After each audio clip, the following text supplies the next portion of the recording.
Ni baada ya tukio la kushangaza kati ya wachezaji wawili kutoka timu moja, naizungumzia The Super Eagles.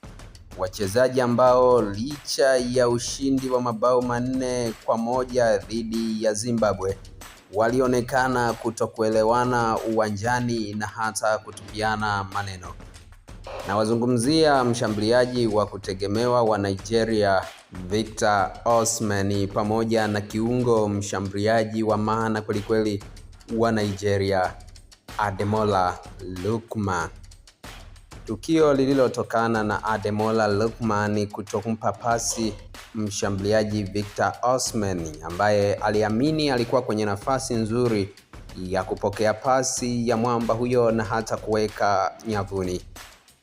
Mabishano hayo ambayo hata pale alipojaribu kuingilia captain wa timu hiyo Wilfred Ndidi hayakuweza kuzaa matunda.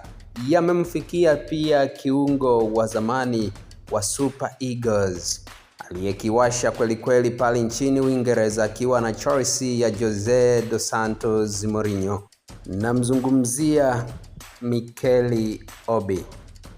Baada ya kuhojiwa na waandishi wa habari juu ya mtazamo wake kuhusiana na jambo hilo lililotokea, kiungo wa boli mstaafu Mikel Obi amezungumza yafuatayo, nami namnukuu kama alivyoyazungumza yeye, lakini ni kwa lugha ya Kiswahili. Mikel Obi alisema, "Osimhen, wewe sio mkubwa kuliko Super Eagles. Sehemu ambayo aliacha kucheza akaacha kukimbia na kujituma, hiyo sehemu siipendi. Na ile sehemu ambayo alisimama baada ya mchezo na kwenda moja kwa moja katika chumba cha kubadilishia nguo, hiyo pia siipendi.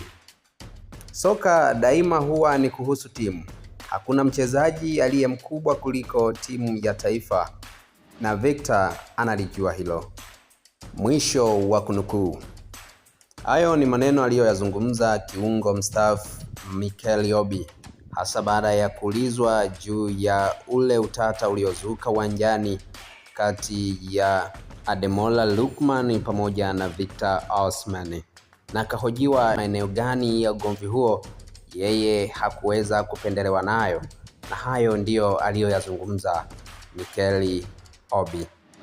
Tuandikie maoni yako hapa chini kwenye comments, lakini pia usisahau kulike, kushare pamoja na kusubscribe channel hii ili uwe ni miongoni mwa watu wa mwanzo kabisa pata taarifa zetu za kimchezo pindi tu zinapowekwa mahali hapa.